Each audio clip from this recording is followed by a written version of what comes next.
You will.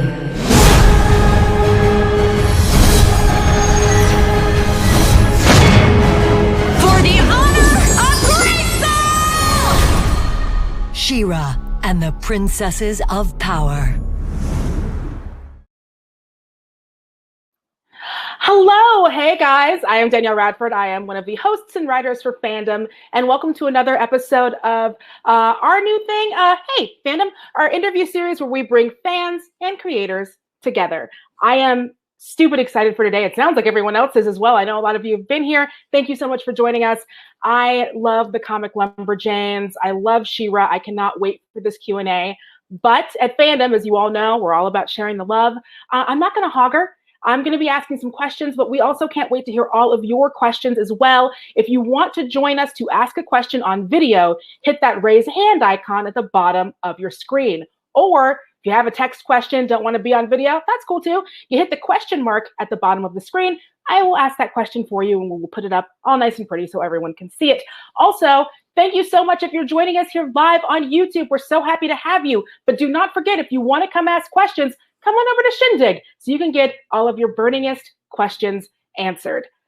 Now, so you know, our charity partner for Hey Fandom is Direct Relief, and Direct Relief is working globally to provide protective equipment and essential medical items to health workers responding to COVID-19. So if you would like to donate, please go to fandom.link/donate. All right, Noelle Stevenson is an acclaimed writer of both animation and comic books. Her original works, Nimona and Lumberjanes, are both Eisner Award winners.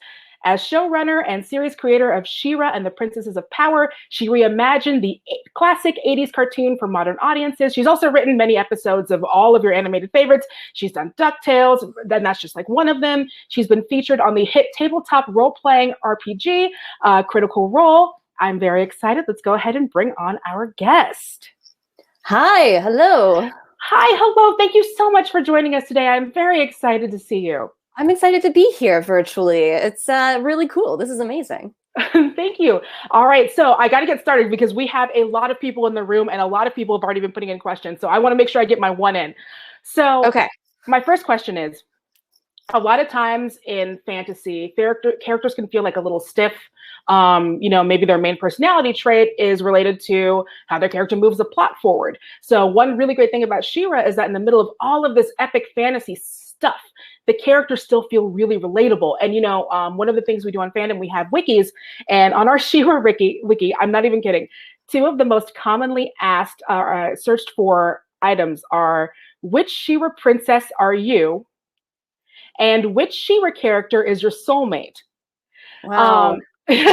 So how do you balance that kind of characterization with these heavy plot elements? I think our way of approaching the story of She-Ra is like, it does feel, I started playing D&D at about the same time that I started developing She-Ra, way back in like 2016.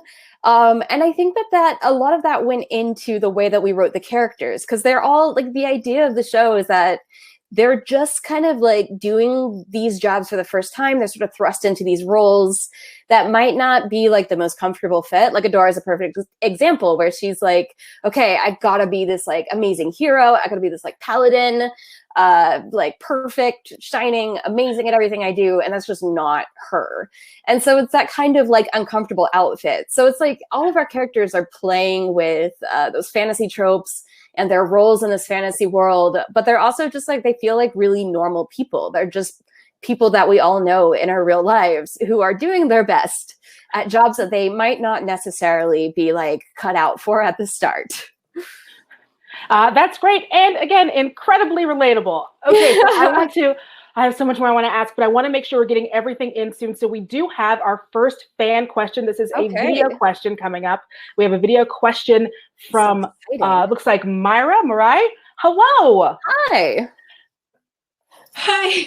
Hi, thank you so much for joining us. What is your question? I just finished reading The Fire Never Goes Out, which was beautiful. I read it to my whole family, but it's really beautiful. I was wondering, is there any character you relate to, or like you inspire their plot by how, I'm not sure if it makes sense, but do you relate to any specific character in their, I'm sorry, I can't talk anymore. No, you're doing great. You're doing great. Yeah. I think that I relate to a lot of the characters. I think all of them sort of come from some part of me. And I think if you've read The Fire Never Goes Out, it's pretty clear kind of which parts went into the show. So I think the characters that I relate to the most, I actually think it's like between three characters, and it's Adora, Catra, and Glimmer. And those are the three that they're just different kinds of like anxiety, honestly. Like like Adora is this very anxious, like she tries really, really, really hard, but like she also just like has a tendency to beat herself up. She's really anxious. And then like Glimmer, she always thinks that like nobody respects her. Everyone underestimates her, and she's just always trying to prove herself really hard. And so I relate to that about her. And then Catra is just like the frustration, like, and all of that kind of pent up feeling that Catra just gets to like kind of scream about and like, you know, let it all out. But most of us, we tamp it down and we just like live with that. And I think that that's kind of what the book is. It's like that fire, you know, where it feels like it's like, oh my God, like I'm on fire, I'm burning, and I have to do something about it. And I think a lot of people feel that way. And then, so it's really cathartic for me to see these characters kind of like dealing with that in this very high stakes way, and this way where it's like, you know, you're really rooting for them, but they're struggling with these issues that I think a lot of us struggle with. It's not easy, and it's not easy to like, you know, always be strong and always be on top of your game. And so those are the characters, especially since they're all like kind of young leaders. Those are the characters that I relate to the most. Oh, that's a great answer. And thank you so much. That was a great question. Great question. All right. We have another video question coming in hot. We have a video question from Lindsay. Hi, Lindsay. Hello, Lindsay. Hi, thank you. So obviously this show has had a huge impact on a lot of people's lives. Like I know I personally have, you know, connected with it a lot, and it's meant a lot to me in my life. And it's been sort of, you know, like a beacon of light in the world when, especially like right now, things are not so light. And obviously that's a testament to you and every single person who works on the show, you know, animators, all the voice actors, all of that. And so my question is, as we're approaching the last season, sort of over the 5 seasons, what is something that you are most proud of, either individually or something that you've accomplished as a team? I think that the show, it kind of ended up mirroring our experiences as a crew, where, you know, making a show is a lot of work. It's very, very difficult. And it's also something that it's very collaborative. It really, really requires everyone to truly kind of like mind meld and become one unit, which can be very difficult to do. And so the story, like She-Ra starts out with like, it is about her and her connection to the other princesses and about coming together and friendship and community.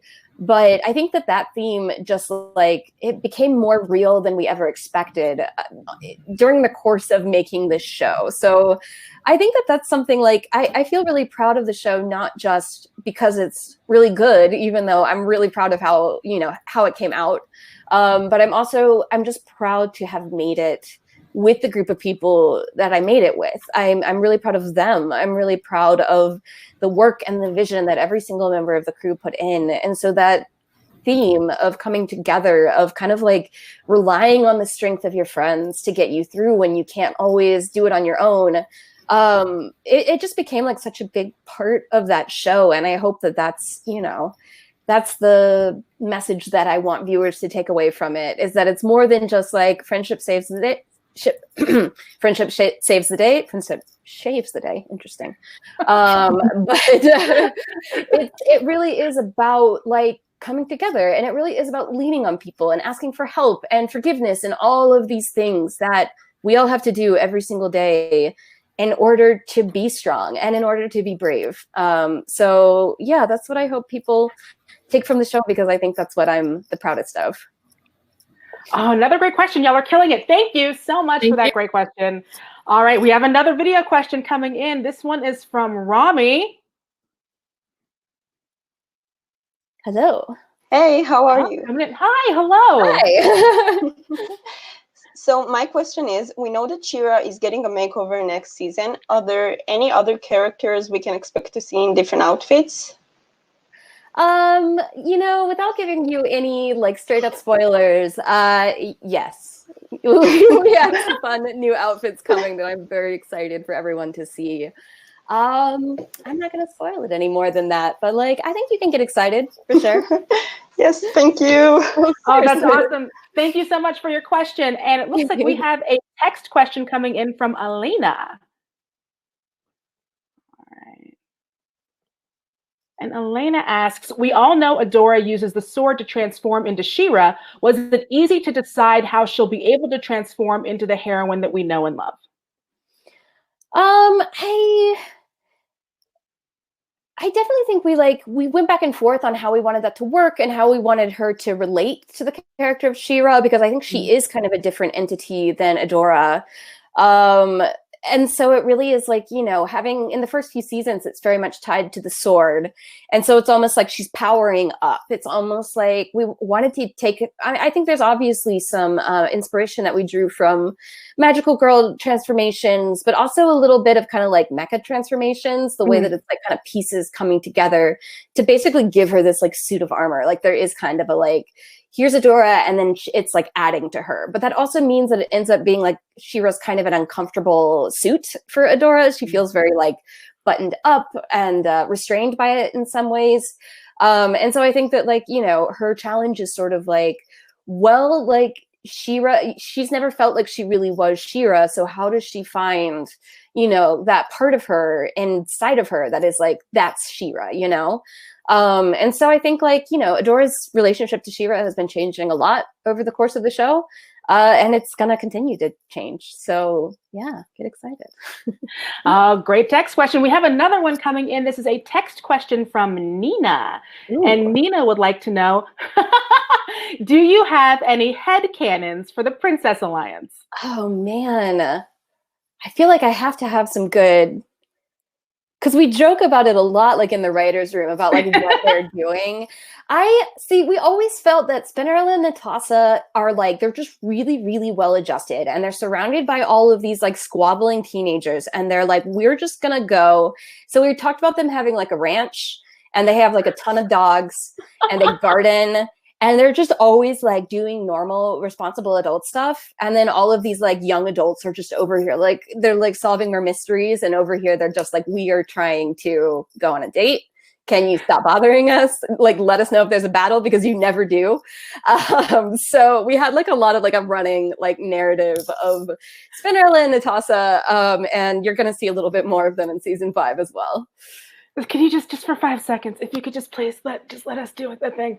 All right, we have another video question coming in, and this video question is from Mike.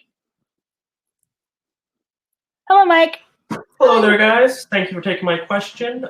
With this extra time on my hands, I actually went back and watched the old show from the 80s. Oh, awesome. I was surprised to find out that for a brief moment, Adora and Seahawk were a bit of an item.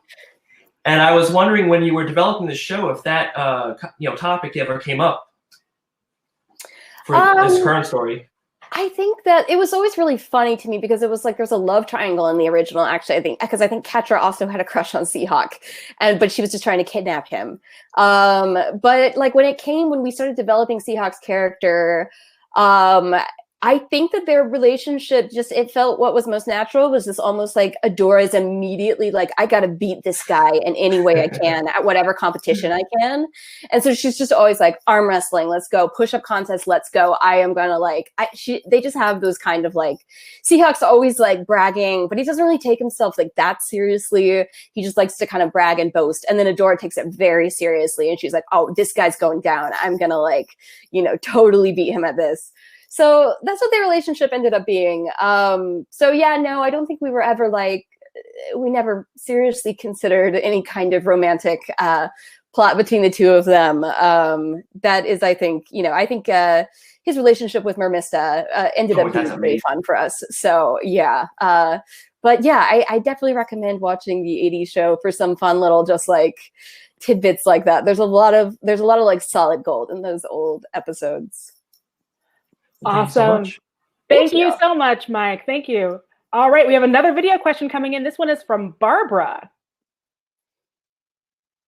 Hello, Barbara. Hi. Hello. My question was if you had any advice for content creators or storyboard artists getting into the field. Yeah, I think a lot of times we find storyboard artists through like portfolios online or work that they've done online. A lot of our board artists are comic artists that I've been a fan of. So it's something that is, I think, however you can put your work out there and demonstrate and practice your skill in a way that is accessible to people who are looking for people to hire. Anything that like displays your storytelling skills specifically, because of course drawing is a really important part of being a board artist, but it's really the storytelling. So it's like the way the characters act, the ability to choose different shots and communicate a mood with those shots. So I think comics are honestly a great way to do that, as well as actual like board samples if you can. But yeah, I mean, boarding is a very, very challenging job. It's like, you know, I have the hugest amount of respect for our board artists because their job is just involves so much drawing and acting and posing, and they really create like the lifeblood of the show. But I do think it's also one that like you really do learn on the job. Every job is one that I think you mostly learn on the job, but I think boarding is one. It's usually a good idea to start as a revisionist first, so you can kind of get into the swing of the production before you really jump into like the heavy lifting on episodes. But yeah, I would just say put your work out there, respond to kind of open calls, send your, like whenever you see a studio hiring, send your work in, and just like make sure that your work has a place to live. Email address or a website is really, really useful for people who are looking to hire. Yeah, and good luck. We always need more board artists. We always need that kind of like storytelling talent. So yeah, good luck. Thank you so much for your question. Yeah, and yes, good luck. All right, so I have, we're going to play a quick clip really quick because we know that the 5th season of She-Ra is coming out on May 15th. So we want to play the trailer and then follow up with the question. It looks like we've also got some more fan questions that are going to relate to that. So first, let's go ahead and play the trailer.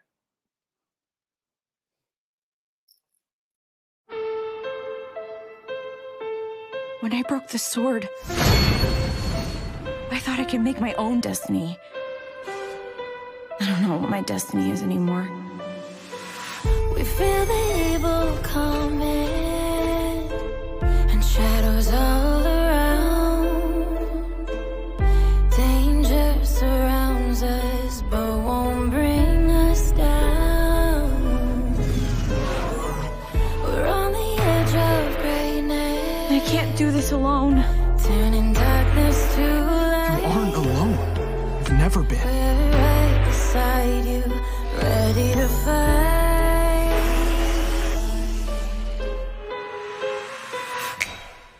Goodbye, my oldest enemy. We must be strong. We must be brave. Prime holds every advantage in this fight. No longer shall She-Ra stand in my way. We must be strong. Hello, Adora. We must be brave. Why are you doing this? You will never win. We gotta reach inside, stand together. Destroy them all! No, hang on. Adora! For the honor of Grayskull!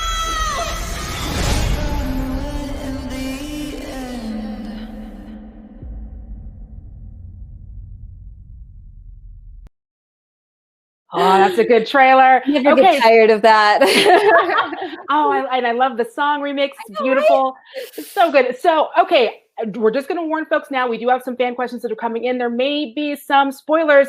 So if you're not, just so you're all aware of that. But also, if you have any extra questions, we've been talking about the wiki a lot. So for those of you who are highly anticipating the 5th and final season, if you want to catch up on any details you might have missed, you can check out the official She-Ra wiki on Fandom at shera.fandom.com, the ultimate source for facts about your favorite characters and the world of She-Ra and the Princesses of Power. So first off, we have got another video another, looks like a video question from Paula. All right. Hello. Hi, Paula. Hi. Oh, no. Looks like we're connecting. Hi. Oh, no, come back. Come back, Paula. Okay. Come back, Paula. Well, we will come back. We will come back to Paula shortly. I did have a question. So we can see here in this, the things are starting to take a darker turn after all of the revelations of season 4. She-Ra has never shied away from touching on darker or even deeper themes. So how do you approach that tone while still keeping it all ages friendly? My outlook has always been that kids can handle darker themes and more complicated themes and heavier themes as long as it's still like kind of a safe place to explore those feelings. I feel like the movies and the shows that I watched when I was a kid that I still remember the most clearly are the ones that, like, frankly, traumatized me a little bit, or like made me cry or made me like scared. And so I think back, I'm like, okay, like the Prince of Egypt, it just totally like devastated me as a kid. Winnie the Pooh's Grand Adventure was like a big one for me. It's very sad. It's very scary for, you know, and I was 5 years old and I'm just weeping and just, I don't even know what's happening. And so those are like memories that are really important to me, but they're still like a safe place for kids to explore their feelings and to like be like, I feel sad. This is something that like, this is giving me a place to express that feeling. So I'm kind of ready for that when I feel sad in real life or when I feel scared in real life. And so I've always tried to like kind of ride that line with She-Ra by having it be all ages, by having it be something that adults can watch with kids, or kids can watch alone, or adults can watch alone. It's kind of for everybody. And, you know, we don't really pull our punches that much because I do think that kids can understand what's happening and, you know, relate to what's happening. But we always try and keep that little like heart of light in it because it is a show that is like, it is optimistic at its heart. The characters go through a lot. It's really hard for them a lot of the times, but we try to never get too far away from the kind of the color and the brightness that, you know, I think is such a major part of what this franchise is. Absolutely. All right. You know, it looks like we may have gotten Paula back. We're going to go back on video. Yay! Yay, Paula. Hello, Paula? Oh, hi. Hi. Hello, Paula. Welcome back. Hi. What's your question? My computer panicked with me. Okay, so my question is there anything that we should watch out for in this upcoming season that might be a bit difficult to notice at first? Ooh. Oh, man. That is a good question.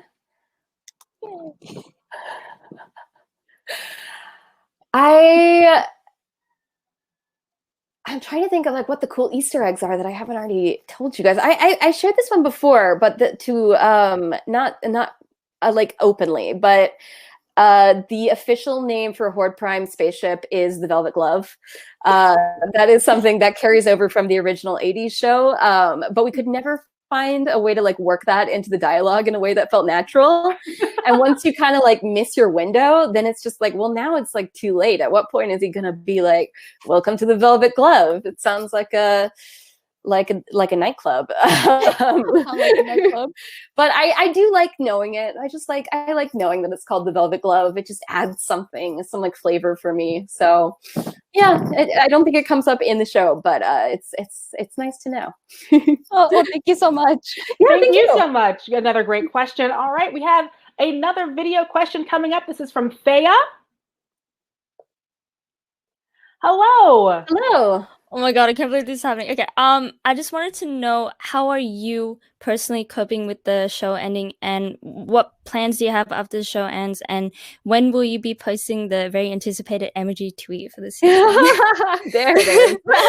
Sort of annoying with that, but yeah. You know, it's been interesting because it's like, as the showrunner, you're the last person on the production, essentially. So I've been saying goodbye to crew for almost a year and a half now, which is really hard. But it's like, in a lot of ways, it's like the show ends in all of these small ways until it, like, you know, the show coming out, that will be an ending. But it's also something that is like, you know, am so glad when you get to like go out on a high note, when you get to like end the show on your own terms with the people like next to you who've been there from the beginning. Like it feels really good. So I've got like a lot of complicated kind of bittersweet emotions. And weirdly being stuck at home for the past 2 months has like kind of helped me like come to terms with those. And so I'm really excited for everyone to see the last season, and I'm excited, you know, to move on to my next projects. I'm really excited. I can't announce what they are yet. Hopefully I will be able to soon, but I'm really excited to just kind of like get back into it, you know? Yeah. And then for your last question, I am probably going to drop the emojis in the next day or two. I don't want to give you like a ton of time to like analyze everything, because like I'm really good at the emoji spoilers. So like I don't want to give too much away. And also I don't always know what other like information about the show is going to come out, like reviews or clips or whatever. So I don't want to like risk doing too good a job at my emoji spoilers and then like giving too much away. I like to keep you on the edge. Yeah, I haven't even watched any of the clips, so like I'm trying to good job. come to the season very fresh. Okay, so good. that's why I'm like, oh, maybe the emoji too will be more easier to like just, I don't know, just from there. Yeah. Yeah, and it's handle. coming. It is coming, and I've done my best to make it like incomprehensible. So awesome. Thank you. Great question. You got some big laughs out of that one. That was fantastic. All right, we have a text question coming up, and this text question is from Jay. All right, and Jay asks, are you working on any future projects related to She-Ra? I think for now, the way I see it is that this is the ending of She-Ra, the way that we planned it. This is like, you've seen the beginning, the middle, and you're about to see the end. And I think that like one of our favorite parts about stories is how they end. So I'm definitely like, I'm open to other projects related to She-Ra in the future, but I just want it to be for the right reason. I want it to be something that really does add to the story and really does like feel necessary for the characters. So that's not to say that there isn't anything coming. There might be other projects in the works. I think there are there might be other books or comic books, things like that. But right now I think it's like, I really want to have this show end in a way that feels really good for everybody, and then kind of take stock from there. So I guess in short, I'm open to it, but I am just really proud to have made something that is very self-contained and, you know, that has the ending that we all wanted it to have. All right, perfect. We have another text question, and this one is from Chelsea. All right, and so Chelsea asks, what's your favorite episode? This one is actually kind of easy for me because there was like one episode, it's way back in season 1, and it is the Promise episode, because that was like the first time that I felt like that was when, like, as a crew, we started to click with each other. We started to figure out what this show really was, and the ability to really put these characters into a position where they were really isolated from the rest of the world and just have them bounce off each other for 22 minutes. It was really, really fun. And it was also this very organic, very collaborative process where like I was working really closely with Jen Bennett, who directed that episode, and with Phil Lomboy, who edited the episode. And it was something where it was just like, we'd be in the room, just like bouncing ideas off of each other. There was like, the first script was like, it was pretty close to what you saw, but then I just would like rewrite stuff, or Jen would be like, you should rewrite it like this, or I have an idea, and she'd rewrite something, or bring in like new, they would try and like shock me by doing something new. And it was something where it was just like, I was so proud of the way it came out, but it was also just like the process that went into it. It felt like that was a really important piece of what She-Ra ended up being.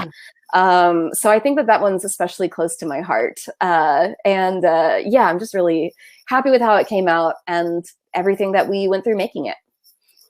Awesome. Oh, and we have another video question coming up. Okay. And this video question will be from Jenna. You all are doing such great work with these video questions. I got to tell you, Jenna, hello. Hi. Thank you so much for having me. Of course. Yeah, so my question is, is She-Ra is a show that like means so much to so many people. I actually met my partner through She-Ra, so it's really important. And I think a big part of that is that like the characters are just like a goldmine for anyone who's learning anything about character study and just looking to write their own. So what's your advice, I guess, for writing characters who are as well-rounded and dynamic as Adora and Catra and Glimmer? I always really try. Oh, sorry. What was it? And all of them, but like yeah. yeah. I always really try and see the world through the characters' eyes as well as I possibly can. And I think part of that also is having this be a collaborative process and having like a writer's room and having a group of board artists who bring these characters to life. But it really is, I really like writing the dialogue between characters. I really like writing, especially arguments, because I always really try and see the character's point of view and really, really argue their side and like really try and make them win the argument. So like every time there's just like the characters are just like any scene where they're just in a room and they're just arguing or like trying to express something to each other is like, those are my favorite scenes because it's like, that's when you really see who the characters are, I think. And like, it's where you start to like get into just who they are under the surface, what they're trying to hide, what they're trying to like reach. And the ways I think, the ways in which they think they know what they want and they're wrong about that, those are the moments when I think you really see who the characters are. And that's something that's such a huge part of all of our characters is that they all are striving for something and reaching for something. But through the course of the show, they sort of realize that that isn't what they want, that they actually want something else. And that's a big part of this last season as well. So I think it's just like trying to like, you know, see the world through their eyes and try and get them to express themselves the way that you would express yourself if you were that character. Yeah. Yeah, amazing. Thank you so much. Yeah, thank you so much. All righty. Our next video question coming up is coming from Julie. So we'll be bringing Julie in here. Hi. Hello, Julie. Hi. Amazing hat, by the way. My question is, I'm sorry, I have to read this. Will He-Man make an appearance? And if he does, is He-Man Kyle? We do not have any plans for He-Man to make an appearance. It's sort of like part of it is rights and part of it is just like we really were passionate about this being a story that focused on Adora as much as possible and kind of like gave She-Ra, you know, her own kind of self-contained story that's separate from the rest of the Masters of the Universe world. We actually did have like a running joke in season 1 that Kyle was He-Man and he would just never find out. It just never would come up at all. So it was actually pretty funny to us when the fandom also like came up independently with their own theory for that. But that's not canonical. That was just like, you know, us joking around. Don't tell and tell, please. Thank you. Thank you so much. Speaking of headcanon, that's great. Right, we have a video question coming up from James. I have a video question here. Hello, James. Hello. Hi. Hello. You're right. We're here in the UK and someone's up past their bedtime, so, but she's eager to ask a question. Go on, Lily. How did you make She-Ra and what inspired you to make She-Ra? How did we make She-Ra? And how does like Bo make She-Ra too? What inspired you to make the show and what was the process like? So I pitched She-Ra almost 5 years ago, which is really, really wild to think about. But it was something that I came up with my ideas for the characters. I came up with my ideas for the world, and then I sort of pitched those, and it was my vision for where the show would begin, where it would end, and how each character would change over the course of the show. And then I got to hire a lot of really, really cool people to help me do that. And together we all made the world of She-Ra come to life, including Bo. And so, yeah, like a big part of that is also working with the actors who play these characters. And that's one of my favorite parts because you really are watching them bring these characters to life and watching them bounce off of each other. And they give me so many ideas for the characters. So Marcus, who voices Bo, is just such a huge part of, you know, what makes that character feel so real. And he's just always so much fun to watch as well. My favorite moments were when we would get to record with him and with Jordan Fisher, who plays Seahawk, and they would have so much fun in the booth, and they would like joke around and sing together, and it was just like exactly the experience of watching Bo and Seahawk hang out. So it's, you know, our amazing actors and our amazing crew brings the characters in the world to life. Did that answer your question, Lily? Question? All right, great work. Thank you so much, Lily. Great work, Lily. Thank you. Bye, Lily. Bye.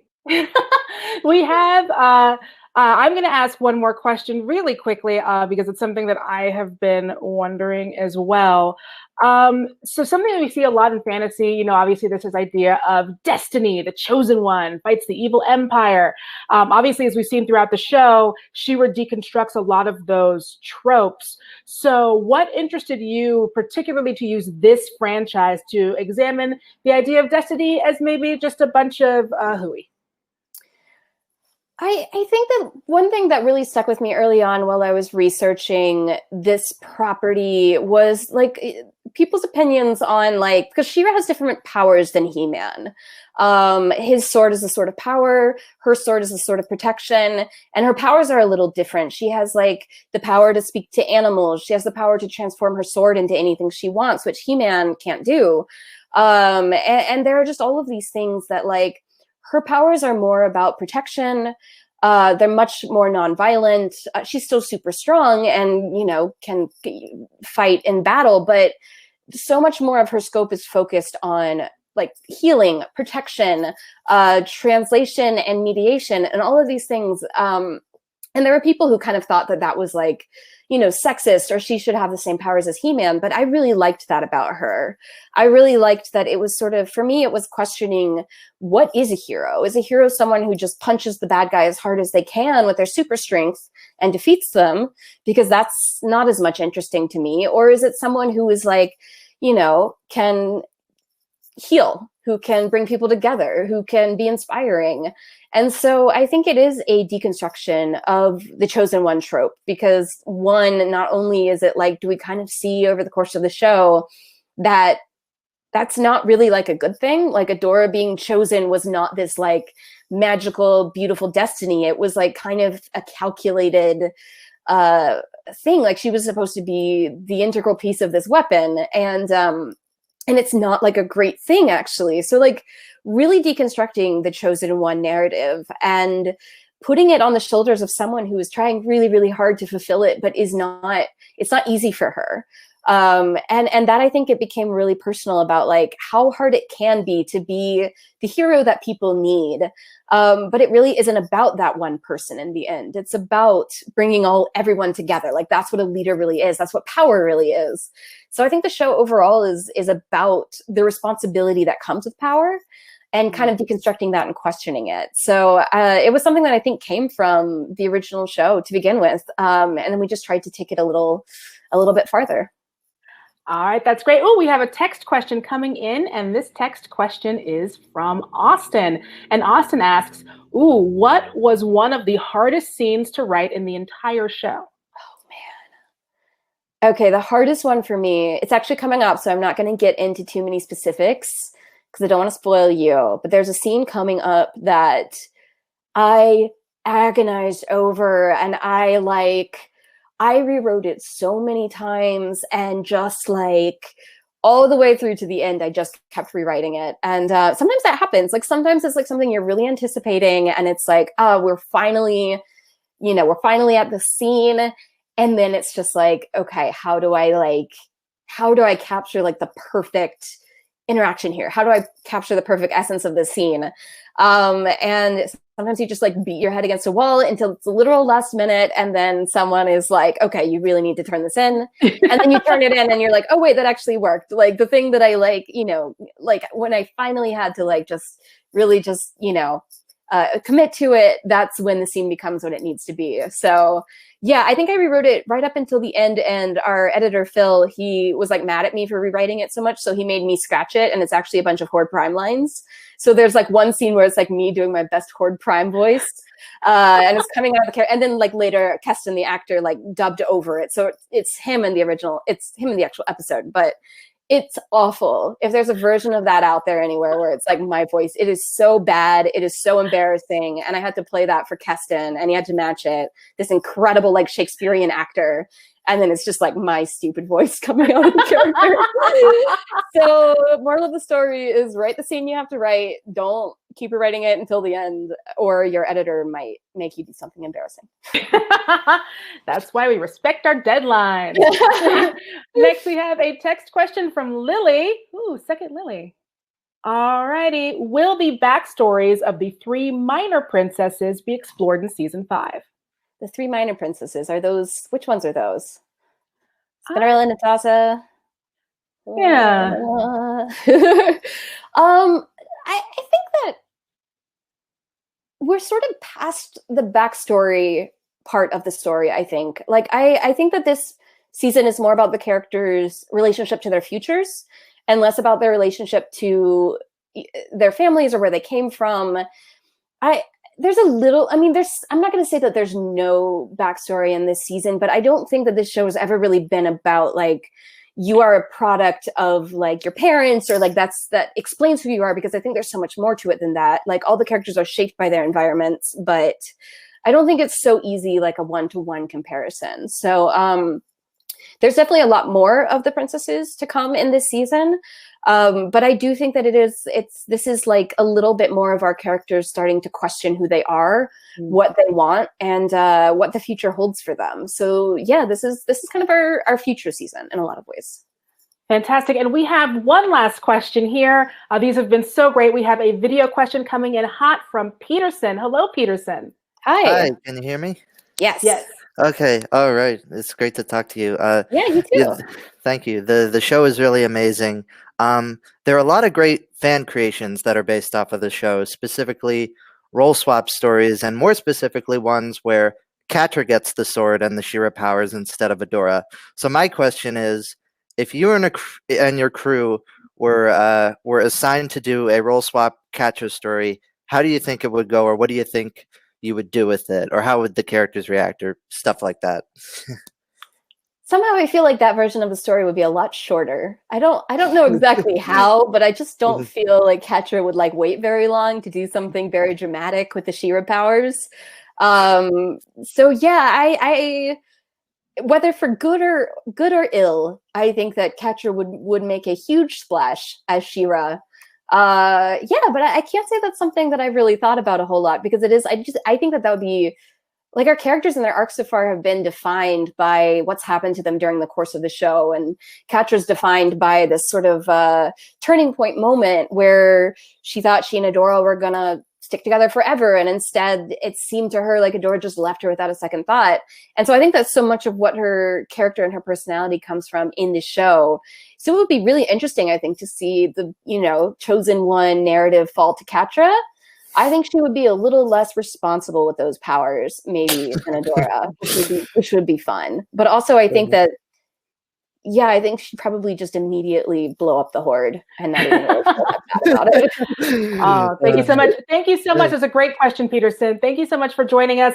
All right, that is it for our Q&A. We are so grateful to have you join us today. It was such a blast. Thank you all so much for coming in, and thank you so much, Noelle, for coming in and giving us your time and coming down. People have been pumped about this all week, so I'm really happy everyone got to come so much. This has been really fun. This is amazing. So thank you so much, everyone, for your amazing questions. I am truly honored. All right, thank you so much again for joining us.